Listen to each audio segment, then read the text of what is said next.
Is this the end for Warzone? Today, we're striving to answer just that as we dive deep into what's to come with Black Ops 7. Now, as of the recording of this video, I actually leave for Call of Duty Next in less than 48 hours. I actually, ironically, leave on my birthday. I think that might be when this video is going up. But I wanted to go through pretty much everything that I had read in the comments of my video where I was telling you that I got invited to COD Next. And the reason why is because I think there's a big opportunity. Every time there's a Call of Duty Next, they give the chance for Call of Duty to soar high. Or they could do what they did with Warzone 2 and let it drop as low as physically possible. And that's my nervousness. As someone going to this event, it does in fact make me nervous that when I get there, what's gonna happen is not gonna be good. You know, it's just one of those things where if I go and it doesn't go well, like I've got to be honest about it, because we've seen what happens when creators say, hey, you know, it was a pretty good game, and then it comes out and it's like, all right, it's pretty bad. So I do have about like, yeah, I don't know, like 20, 30 things that I kind of wanted to talk about. So we've got a lot of topics today is basically what I'm trying to tell you. So I did hop into casual solos, which as you can see, we are using the Expel Pro Plus, and if you're in the market for a controller, go to expel.gg, $235 using code Expel at checkout. It's got TMR sticks. It's got, oh, you know what? Yeah, it's got TMR sticks. It's got digital buttons across the board. It's got active triggers. It's got 4 paddles on the back. It's incredible. So if you're in the market, check it out. But either way, let me go ahead and kind of preface this by answering a couple of questions that I was getting, you know, from people that aren't super into Call of Duty like 24/7. So let me go ahead and scroll up in my stuff here. So question number 1, Expel, hey buddy, what the hell is COD Next and why should I be excited that you're going? So if you don't know what Call of Duty Next is, basically since Modern Warfare 2 dropped, since Warzone 2 dropped, they actually started doing this thing where they would invite creators out to be a part of a large event where they showcased the new game. This will include multiplayer, it'll include zombies, it'll include Warzone. And during that, they get to play test it early. Technically speaking, what they play is a beta version of the game, sometimes even an in-between alpha and beta version of the game. And what you'll see is that there will be changes from when they play to when you play. This is very common. In fact, like I said, oh my God, the freaking, hold on, my audio's chocked. Sorry, my audio was literally backwards. So there will be differences, and the reason why is because what you play is not technically what's going to be released at beta. Now, of course, for multiplayer, that does mean that it's going to be a little bit closer because you're literally going to play the beta the next day after creators get the chance to play it, which is really cool, by the way. I'm glad that that's something that happened. Well, technically it's the second, so 2 days after creators play. But it is not the exact same. Now, the reason I'm saying this is because time and time again, we've seen creators go and they'll be like, yeah, it was really good. The audio was good. This was good. That was good. And then it comes out and it's ass. But the thing is if you go back and you watch, you can literally see that it was better whenever they played it. Now, my guess is a lot of it comes down to the deployment onto Call of Duty servers, which we know are notoriously bad. And that's going to be a conversation later in the video as well. But I just want to preface this by saying I am going to give, when I go, my full and honest opinion. I am not being paid by Activision. The most they have ever done, in this case, I guess, is pay for my flights and pay for my boarding. I guess they technically pay for transportation as well while I am in Vegas. So those are the things that they are paying for. However, they are not giving me money in any direct way. They have in the past sent me like gift boxes that, you know, they'd like to have me show on video. That way I can share it with my audience to get people excited about it. I don't often do that. And it's not because the gift boxes aren't cool. By all means, they do a great job putting those together. I get excited when I get them, but a lot of the times it's just at a weird time where they send it for an update and the update drops and it's busted. And I feel bad because what I'll usually do is I'll take a picture. But the thing is the backlash that you get as a creator for literally hyping up something that ends up being not good is not good. You know, like that's what ends up happening. And I've had that where in the past I've worked with companies and those companies ended up you know, falling flat on their face, and I've had to go a lot harder in ensuring that the products that I'm recommending are good. You know, every once in a while we'll have somebody that gets a controller and it seems like they got the worst controller on the face of the planet. Turns out, one, they had no idea what they were doing with the controller. Completely understand that. A lot of people aren't great with tech. And then a lot of the other time it comes down to shipping. You know, like sometimes you'll just get a bad carrier that like goes to your house.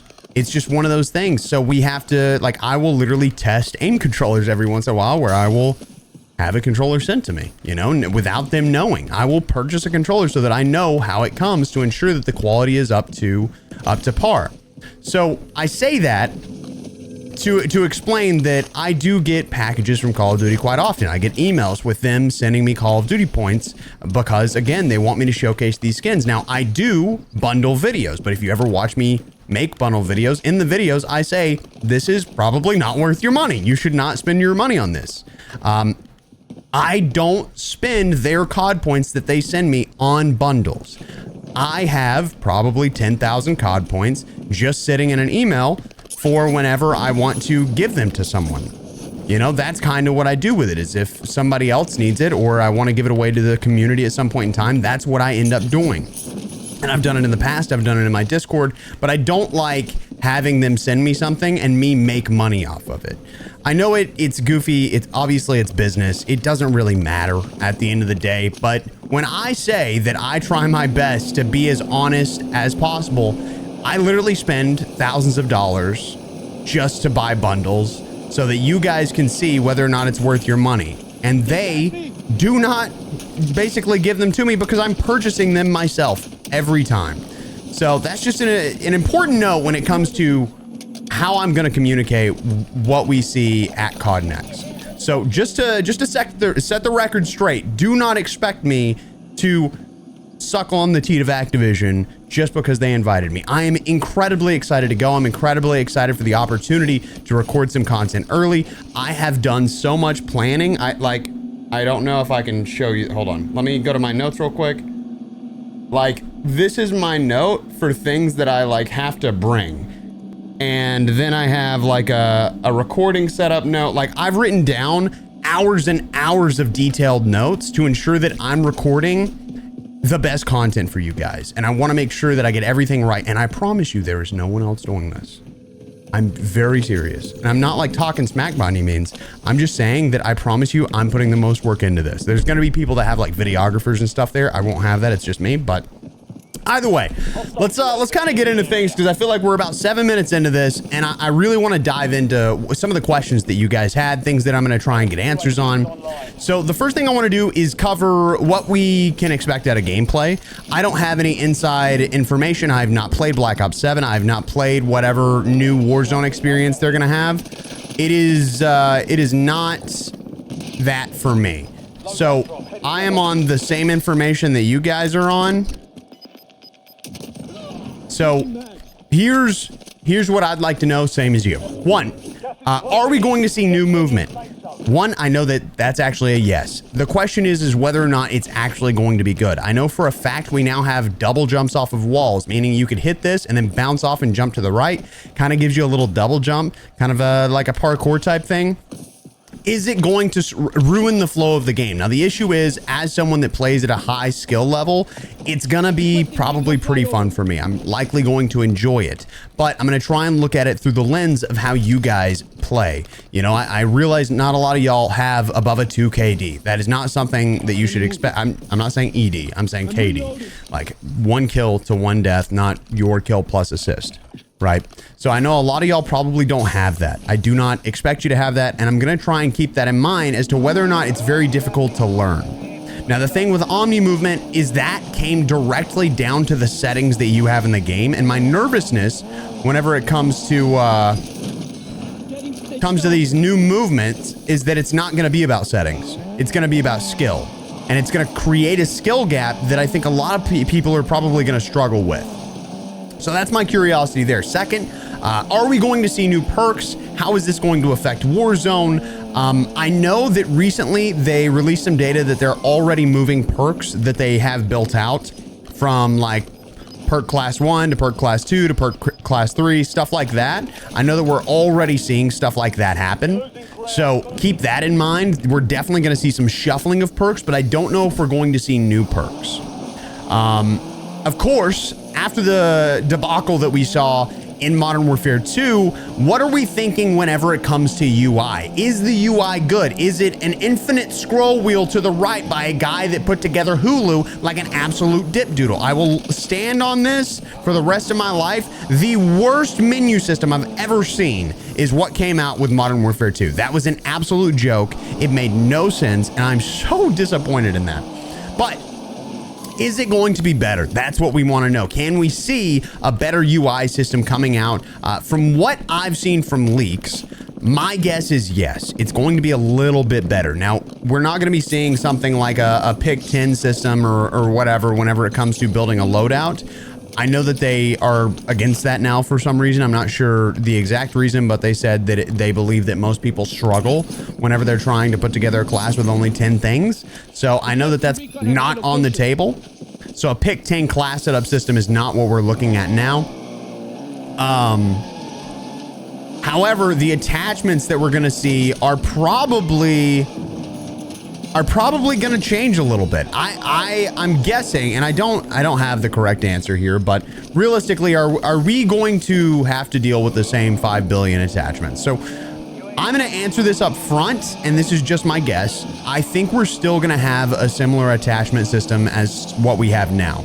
And when I say that, I mean we're probably going to have about 1 billion attachments that are completely unnecessary. But what I want you to pay attention to is the fact that that doesn't work that way in Black Ops. Black Ops, every gun has the same attachments.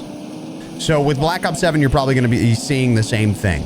But a reminder that for Modern Warfare 4, when that game comes out, we are absolutely going to see a change in the attachment system. And the reason why is because we're doing a hard reset for Warzone and Call of Duty in general. It's going to be a brand new build on the engine. So we are not basing it on the same thing. We're getting rid of like past gen consoles, which means everything is changing when Modern Warfare 4 drops. I bet we're going to get a brand new map for Warzone with that. I think there's just going to be a lot that comes with Modern Warfare 4. So a lot of these questions, you're not going to see big changes. One thing I'd like to remind everybody with is that Call of Duty wanted a game for the year that Black Ops 6 came out, but Black Ops 6 was not the game that Treyarch wanted to make, which is why it feels like the game's kind of mid, to be honest. It came out and everybody was like, oh, it looks good. And then you get on it and it's like, all right, it was fun for about 10 minutes. Now what? You know? It's fun for about 10 minutes. Now what? Was that a bot or a real person? Because that thing had perks. That's crazy. Sorry, I'm looking to the right to check my notes here. So, just a quick reminder, they did not necessarily want to make Black Ops 6. They wanted, their original goal was Black Ops 7, and they've had enough time to now create something, and I feel like they have a chance to make something good, but I'm nervous that, you know, maybe Treyarch misses the mark. So, either way, the next question that a lot of people had is, are we going to see a change in the way that weapons are leveled? I'm going to tell you straight up, that's never going to change. Call of Duty is built around retention. They want to retain players as long as possible, however they need to. And the only thing that's going to force them out of that loop is if another game, such as Battlefield, which we're going to talk about in a little bit, such as Battlefield, makes a better way to do it, where they hold the players with fun, not with forced retention tactics. And the way that the leveling works for weapons right now is that it's built around forcing players to hop online and up, like, what is it? Level up the new meta. Like, that's kind of the whole idea. But the issue is when you do that, you can't change the meta, which means that the game gets stale. It makes the content feel very slow, and it's a little disappointing, to say the least. Where's my mouse? Oh, you're done. You want to die? Now, I was getting a lot of questions about the servers and the way that there's a lot of lag right now. So I'm playing casuals and there's really no issues. You know, I've not been finding that there's any issues in casuals. But if you're playing any like big map games, you'll see that you're gonna get random lag spikes. I don't know why it exists, but it is possibly the most annoying thing on the face of the planet. And it's not even like regular lag spikes. It's not even like packet loss or something like. It's like the whole game literally just like feels as if it's going to a halt. I don't know what it is. You literally go like over and over and over, and it's incredibly annoying. I feel like we are going to be seeing with a lot of this is going to change with Modern Warfare 4 is my guess. If it doesn't, then we're chalked forever. But I think that is not something we're going to see change with Black Ops 7. I'm going to tell you that straight up, similar to skill-based matchmaking, disbanding lobbies. I don't think that's something we're going to see with Black Ops 7. And the reason why is a lot of this doesn't have to do with the developer themselves. It has very little to do with Treyarch, and it has more to do with another company that Activision owns called Demon Softwares, I think, or Damon Software. I don't know how they pronounce it, but basically what it is it's the company that builds out their matchmaking. They do it for a lot of different games as well, but it builds out their matchmaking, and they kind of have presets where Call of Duty can be like, yeah, we kind of want that, we kind of want that, we kind of want that, but it all comes down to the Activision parent company, not to the individual companies in 99% of scenarios. Sure, there's tiny tweaks that they can do, things that like they can push for on their end, but again, the reason that we see so many issues like creators will hop in and they play it on like a local build and it runs great when you play it on LAN, but then you hop in whenever it's, you know, on a proper server, and all of a sudden, for some reason, whatever that Call of Duty creator said was good is now terrible. I've seen it time and time again where Jay God literally said, hey, the audio sounded great, I was hearing people, no issue, and then the game came out like properly and I can't hear jack shit, and I don't understand why. Nah.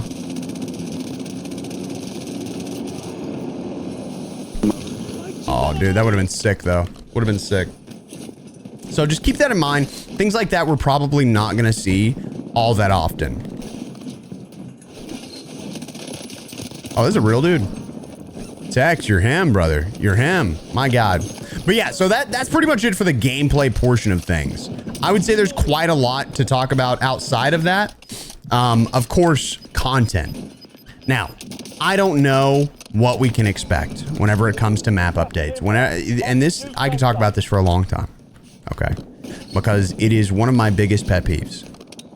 But Call of Duty has given us Verdansk. And I know a lot of people love Verdansk. I like Verdansk. It's honestly my favorite map of Warzone ever. Very obviously my favorite map of Warzone ever. And it is, in all aspects, probably the best playing map of Warzone. Right? It just, like, you can position yourself in different places that just work out, you know? Like, you can hide with a ghillie suit. Feels great. You can, you know, take buildings and be able to contest people from those buildings. Now, I don't love that sometimes you are forced to fight people on top of buildings indefinitely, but there's a lot of good things about Verdansk. However, that does not take away from the fact that I think we need map rotation. And I don't know if that's what we're going to see next year. I would really love to see it. But what I'm asking for is Avalon. I'm hoping and I'm praying to God that what we're going to see at Call of Duty Next is Avalon. I've also heard that there's like a small map that people have played and they just didn't like. And I don't know how true that is because I have not seen anything. I have never been invited to playtest early. This is the first time like I've been invited to something like this, aside from Caldera, which was during COVID. So obviously it's a little bit different. You know, it's a little bit different because they could just invite whoever and you could just hop on from your own house. They just sent you like a pre-patch to your account. That was it. Yeah, so it's completely different, but I've heard things about a small map coming. I've heard things about how Avalon's not coming, but I have a hard time believing that we aren't going to see Avalon. This is not a leak. I do not have any additional information. I can just tell you that I think it would make no sense with them doing a full reset A full hard reset with Modern Warfare 4, it does not make sense to me. In my brain, it does not compute that they would leave Avalon on the table. I'm reloading. I literally can't fathom it, because they're already going to have it in the game. You have to download it if you're going to play the campaign. There's no option about it. You literally have to download it, because Avalon is going to come with the 4-player co-op mode. You know, it's gonna be there. So to me, it wouldn't make sense for them to not bring in Avalon. I think Avalon would be a big deal. And if you never got the opportunity to see it, Iceman Isaac has an incredible video where he did a fly through for 45 minutes of Avalon, because it's actually in Black Ops 6. If you didn't know, Avalon is literally in Black Ops 6. So you can actually check it out for yourself. I don't remember what map it is, but one of the maps you hop in, if you don't remember, when Superstore was a multiplayer map for Modern Warfare 2019, you can do the exact same thing that people used to do, where they'd hop into Superstore and then just go outside of it. You can do that same thing with one of the maps in Black Ops 6, and you can literally check out the entire Avalon map. And it's pretty cool. I'm not gonna lie. I think it may be something that we should look into, because I believe it is a really, really cool thing. And the map looks incredible. Obviously, I think a big reason that they're straying away from it could be because they're dodging water play, because water play is a big reason that people weren't interested in a lot of these maps. In fact, I think that was actually the biggest problem with Vondel, is that people hated trying to fight people in water. And I bet that's a big reason why they haven't brought it back, is because people hated playing in water. So I would say Avalon being a specific percentage water it could be a bad situation. Now, I will note that if you go and you look at the Avalon map, it's actually a very niche area of the map that is water. The rest of the map is not. The rest of the map is completely fine, and just like Verdansk, if not cooler. Because if you ever played...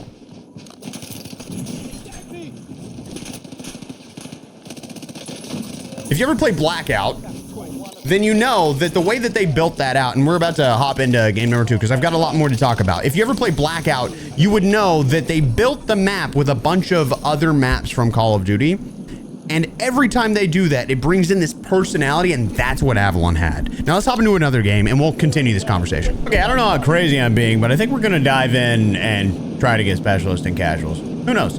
But anyway, speaking of Avalon, I did wanna, follow up on that. Basically, the map is built into multiple different areas, and those areas are kind of separated by the big name maps that we've seen in the past. Things like Raid, like big maps that were huge deals for all the Black Ops games. And that's one thing that I actually really do love about Treyarch, is that they do a great job of implementing their big name maps into other projects. So it's split up. It's iconic. Like, it is good. It is, in my opinion, it could be the best battle royale map we have seen. It's not like Urzikstan, where it had no personality whatsoever. Cool map, no personality. Like, who wants to go low town, mid town, high town? Like, who gives a crap? Like, it just doesn't matter. Is kind of how I feel about stuff like that. So that was the thing about Avalon whenever we saw it, is that it had the opportunity, and for them to scrap it kind of sucks, because if you don't know, like I said, Verdansk popped out all of a sudden. And the reason it came out when it did is because they had actually originally intended for Verdansk to come out later. And what ended up happening is that Fortnite had massive success. 698127, 698127, 698127, 698127, 698127, 698127, boink. So Fortnite had this massive success with Fortnite OG. And so Call of Duty was like, we want a little bit of that. And they popped out Verdansk. Now, if you don't know, Verdansk had been getting worked on to be re-released for years. But the problem with Verdansk is that it was massive. Just a huge, unoptimized mess. And we can thank Infinity Ward for that. But High Noon and Raven Software rebuilt Verdansk from the ground up. And that's why we have it where we have it today. is that they've put in the work to build it out to what it is. And I think Verdansk altogether is an incredible map. I wish that we had more content, and I'm kind of struggling to understand why we're not seeing more content. Watch the skies. Yeah, I'm kind of struggling to understand why we're not seeing more content with this, because they were supposed to be on a fast track with Verdansk and they were supposed to be releasing a ton of stuff, but it feels like all of a sudden they just stopped. So I don't know if the plan was like something shifted and they're actually planning on releasing Avalon, which would be ideal. But like I said, I've not been privy to any information. I don't know anything about this. So this is all just, you know, me trying to figure things out at the end of the day. So Avalon was supposed to drop with Black Ops 6. It didn't because Verdansk dropped, and then it just got scrapped and it got thrown into the DMZ mode. But the thing is like, are we going to see it as a battle royale? Because if you're going to drop it as a DMZ map, I don't know, it just doesn't make sense. But that's kind of the big thing that I wanted to know there. Alternatively, what I also think may happen, if you don't know this, they actually changed the size of the Call of Duty launcher now, right? So Call of Duty, what is it called? Like the Call of Duty Hub or whatever. It's now dropped drastically in size by like 40 gigabytes or something like that, maybe even more. And the reason why is because they made it to where you only have to download what you absolutely need for all Call of Duty things. And then you just share those assets, and any new assets don't get doubled, which is really cool. But what I think that means is that they could add in map rotation. We've seen that with small maps.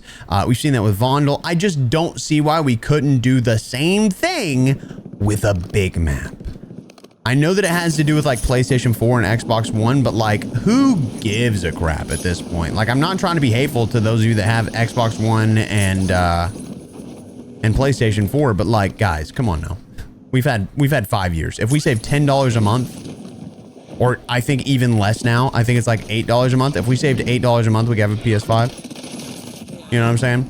So I just don't think, and this isn't me saying that you should have, you know, this needs to be a priority for you. Like, I don't give a shit what you do with your money, just to be clear. Like, that does not matter to me in the slightest. What I'm saying is for Activision to be so held over to not do things because of that just feels kind of goofy to me, because there's been plenty of time at this point. And even if it's not priority for those people, I think people will change their priorities whenever they're forced out of the game that they enjoy playing. I think that's just how it works in a lot of situations, is that it'll be like, all right, well, maybe now I'll save, or maybe I'll switch games. Who gives a shit at this point? So that's kind of my big question there. Now, I am playing a casual game mode, and a lot of people are asking, hey, do you think there's gonna be casuals in the next iteration of Warzone? And here's what I think. I think not only are we gonna see casuals in Warzone, I think we're gonna start seeing casuals in regular multiplayer. I think casuals are going to become such a large part of the game that it's going to be quite ridiculous. So I'm just putting that out there now. I just want y'all to start thinking about that. Bots are going to become very, very common across the board, is my guess.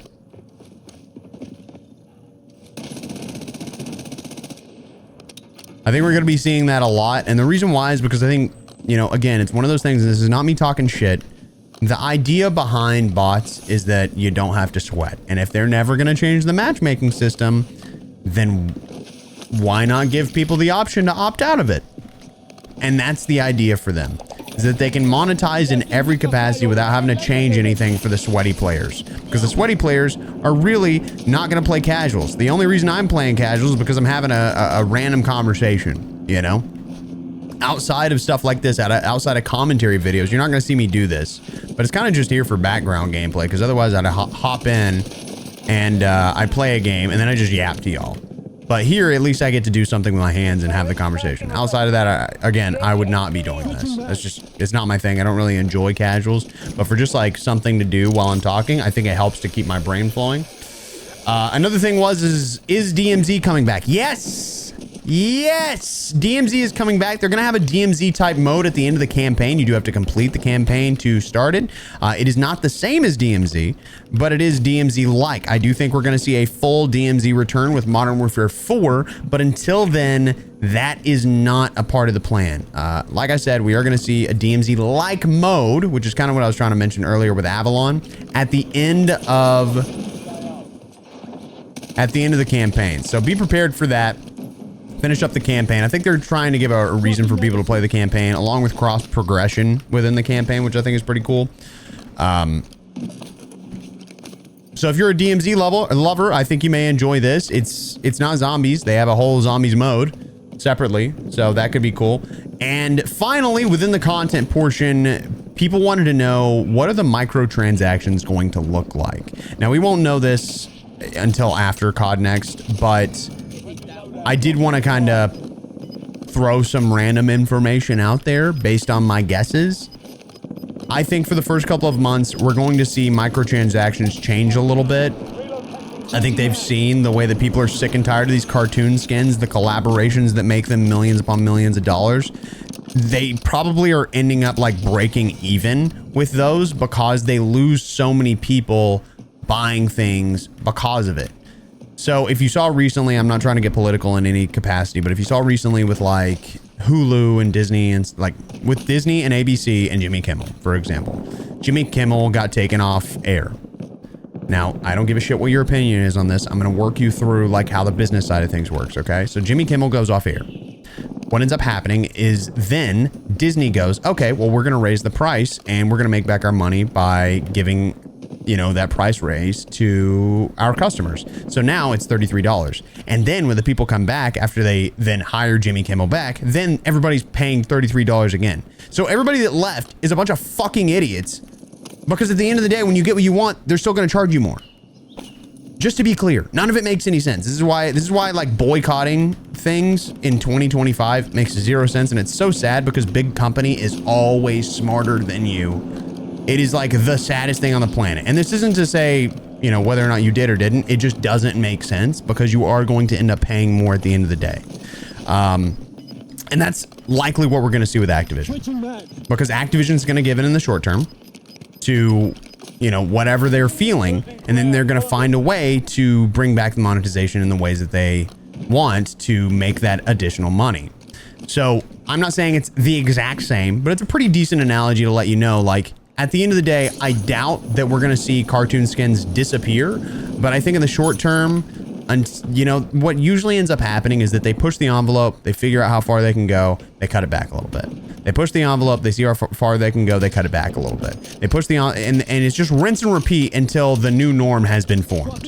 And that's what we've seen in like real life with a million different things. That's what we're always going to see with companies constantly. So just be aware that while you may think, oh, well, they got rid of it for this time.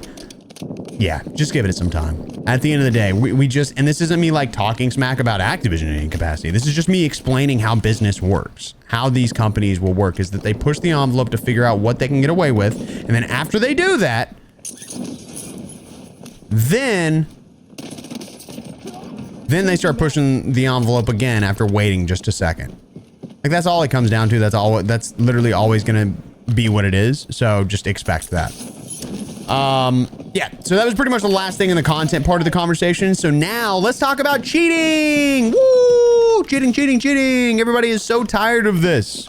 I am so tired of this. I've made so many videos about cheating. It's to the point to where I have to slow down on talking about it because it's not necessarily that it's so commonplace. It's frustrating, right?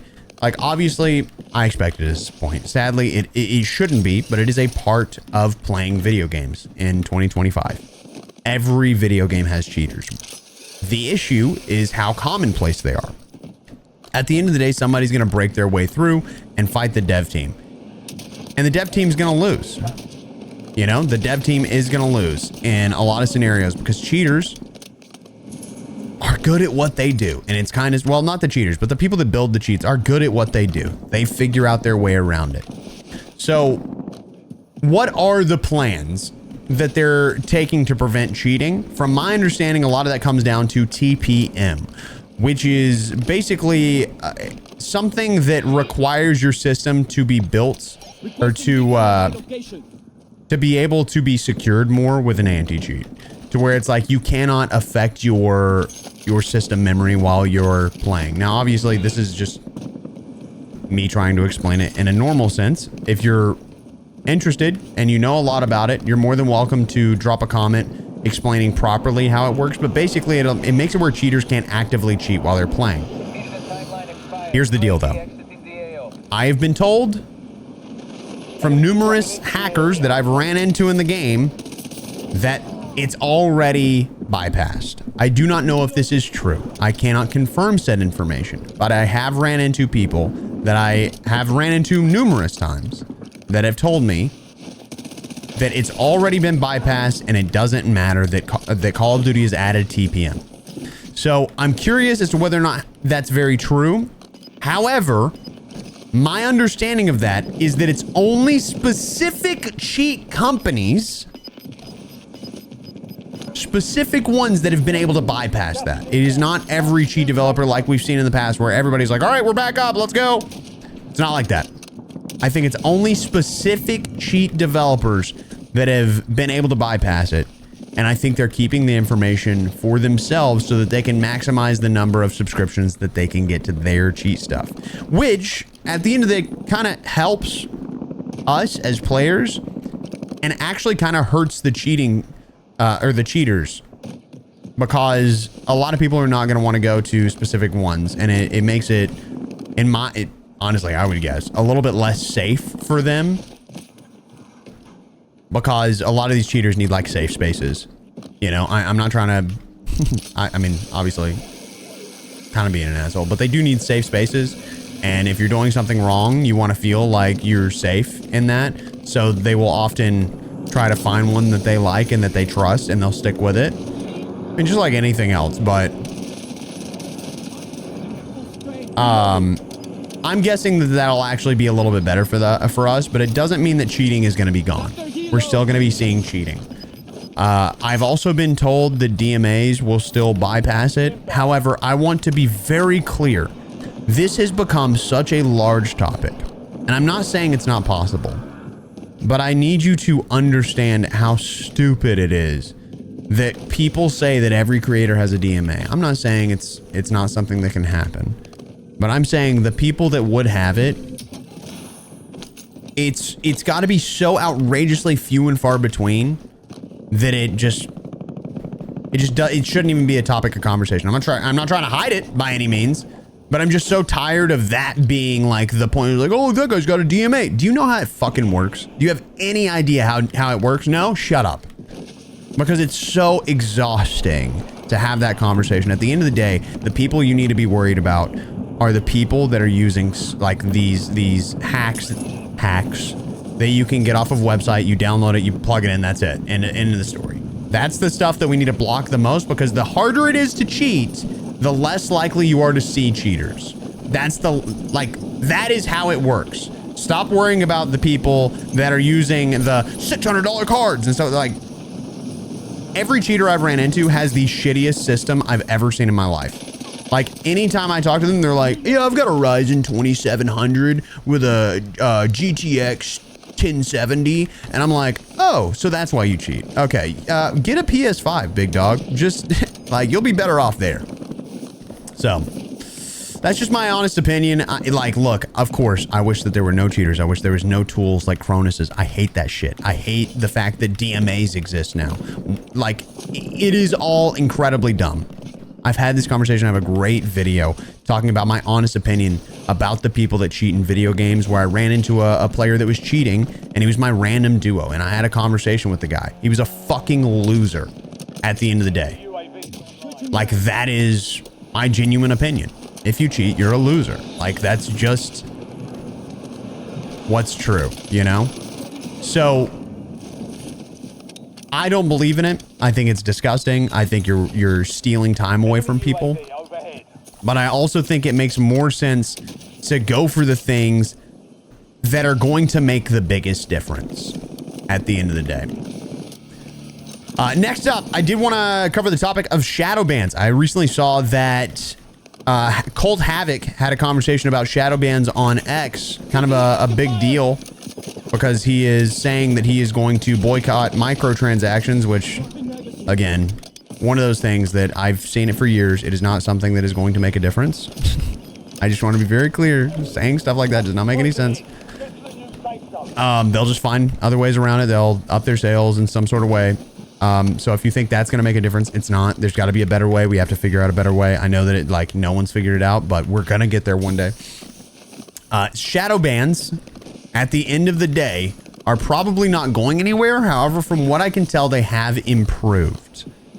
So I don't know what's going on behind the scenes, but there are, of course, certain accounts that are getting flagged on repeat. My guess is their system has something that the Ricochet anti-cheat cannot figure out what the hell it is. My personal opinion is if you have DS4 on your system and you repeatedly get shadow banned, get rid of DS4. I don't care if you're using it to cheat or not cheat. It does not matter to me. DS4 actively changes the way the input device in your computer works. So I think a lot of people that are getting shadow banned are using DS4, and they may not be using it to cheat. They may just be using, you know, a controller that requires it because they're playing on Steam or something like that. And I get that. But DS4 is one of those programs where I firmly believe it causes your account to get shadow banned. And the reason I say this is because I tried to use my controller on Steam at one point because I was going to actually play Warzone on Steam because I thought, oh, maybe it'd be better. One, it's not. If you're going to play Call of Duty on PC, you want to play it on Battle.net because you get the updates faster and earlier.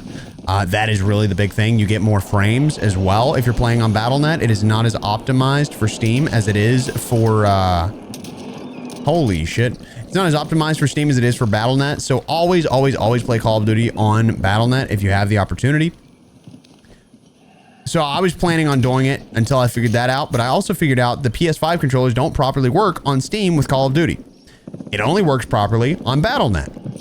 So what I did is I downloaded DS4 and I tried to set it up. One, messes with your aim assist entirely, and I did not like that because you have to literally dial in settings for aim assist on DS4 to get it to work with Steam. Otherwise, it is not the same aim assist that you get on Battle.net. So I did not enjoy that and I deleted it. But before I did, I literally got shadow banned, which I was like, wait a minute. And it didn't click with me until later that that's what happened, is that I had gotten shadow banned. Now, this was years ago, just to be clear. But I think I've only gotten shadow banned once after that. And luckily it was during a time where it didn't matter. But I never really have a conversation about it. I think in total, I've been shadow banned 4 times, 2, one after another. And those 2 times that I got shadow banned one after another, guess what? That was during the time that I had DS4 on my computer. Even though I didn't use it, it was on my PC. So eventually what ended up happening is that I had a fresh install of Windows and I've not had an issue since. Like, I'm telling you, man, it's kind of crazy. Like, little softwares get recognized by Call of Duty and it just... Oh my God. Little softwares get recognized by Call of Duty's Ricochet anti-cheat, and sometimes it just doesn't know what to do with it. So it'll just shadow ban you. So I'm not saying that the shadow bans are perfect. A lot of the time, if you play above your skill level by a long shot at one point, then you will definitely get thrown into a shadow ban. It just happens, sadly. But it's one of those things where it's like, all right, you're doing something a little bit crazier than you used to. We're going to have to check your account because a lot of people reported you at the same time. So shadow bans, better than they used to be, not perfect in any capacity. Am I just sitting in this? I literally can't see it. I think it definitely needs more work on it. I think shadow bans are here to stay. We're not going to see shadow bans disappear, and it's because for them, it's a very important part of how they discover whether or not someone is fully cheating, and they slow down the number of cheaters that are online, because a lot of the times they can't get a confirmation without a visual report from the back-end people at Ricochet. So that's why we kind of have shadow bans, is because it does help them decide whether or not real cheaters are actually cheating. And it's kind of sad because the system should already figure that out, but they just can't figure it out. Are we going to see changes to the AI voice bands? Probably not. That is technically ran by a completely different company, and they kind of just tweak it. So I doubt that we're going to see any change to AI voice bands. I don't know if there's like a way around it or whatever. Obviously, you know, don't say bad words. Like very, very bad words. This is going to knock me, by the way. Holy schmoly. Don't say things that are considered slurs. Maybe don't do that. But sometimes it does catch you. I mean, I've had it happen to me repeatedly where it just like catches you and you didn't say anything because people have false reported you. So. I do have a couple of personal updates here. Am I going to do multiplayer content was one of the questions that I had. And the answer to that is I'm going to do multiplayer content from Next just to have a conversation about how it's going to affect Warzone. That's kind of what you should expect out of me. I'm going to just dodge this guy for a second while we have the conversation. Will I be playing or will I be streaming on YouTube or Twitch for Call of Duty Next? I'm going to be streaming on YouTube on this channel. It'll start at, I believe, 9 a.m. or 8:45 a.m. Central Standard Time is what you should expect. I think it's like 11:15 is when we can like actually show the game. So that's kind of what you should expect there. And then am I going to, which I actually get quite, this is like one of the most common questions that I get is, am I going to play Battlefield? The answer to that is yes, but only the BR. I do not have any intentions on playing Battlefield multiplayer. I do not like multiplayer. I do not like Resurgence. I like things where you have to play tactically and put yourself in a better position than the other guy. That's just one of the things that I like whenever I'm playing video games, specifically first-person shooters. So I will be playing Battlefield, but I will only be playing the BR. You will see videos of it on my channel. If you enjoy it, we'll do more of it. If we get a lot of like people watching these, we'll do more of it. I would like to branch outside of Call of Duty a little bit in the future, but if it's not doing well, if the videos are not performing to their capacity, I will not be making more of them. I will just drop off. It's just like, at the end of the day, this is my career, and as much as I would like to, you know, just pop out videos for this, that, or the other thing, I can't do that. I have to do what allows me to take care of my family, you know? So that's how it's gonna be. That's how it's gonna stay. And the final thing I basically want to answer for y'all is whether or not Black Ops 7 is worth buying. At the end of the day, my opinion is pretty much null and void on that, because it comes down to the money that you have in your pocket and whether or not you want to spend said money on the experience of Call of Duty, you know? But I am going to do my best to decide that based on the games that we've seen in the past, is it worth it for you to purchase it? Is it worth it for you to get it, even if you're just going to be playing Warzone for the most part? Should you use that for like level grinds and stuff like that? That's kind of the answer that I want to get to y'all out of Call of Duty Next.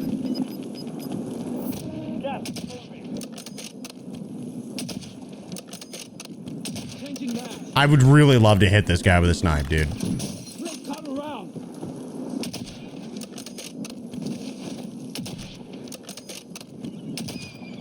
It is crazy.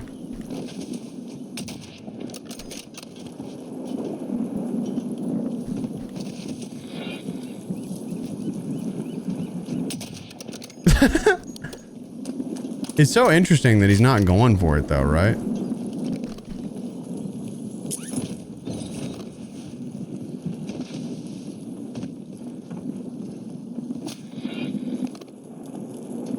Do we just give it to him? Hey, big man, do you want the win? What? My mic's not working? Hello? Dude, he's literally not in game chat.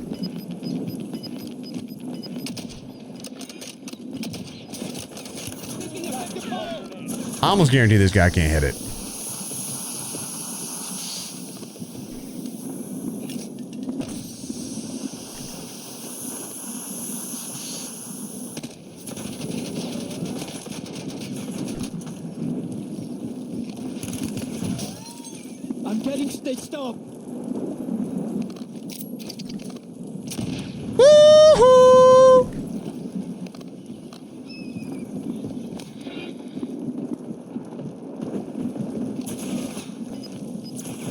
I'm just having a good time, bro. Bing, bang, bong. Gas is inbound. Use safe zone. I really don't want the win. I just want to crack him until he runs out of plates.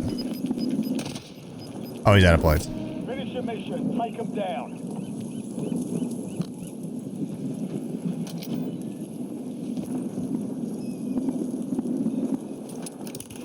They tagged me!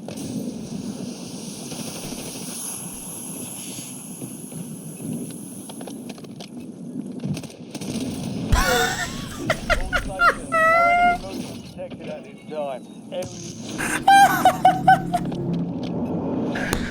GG's. GG's, ladies and gentlemen. I hope you enjoyed the video. If you did enjoy the video, make sure to subscribe to the channel. I will see you on September 30th, ladies and gentlemen. Bright and early. If I don't see you there, I'm going to assume that you hate me. Because this is like a big deal. All right. I want to see you there. I love you guys so much. I appreciate you watching. I appreciate you sticking through this conversation. Here we go, baby. Here we go.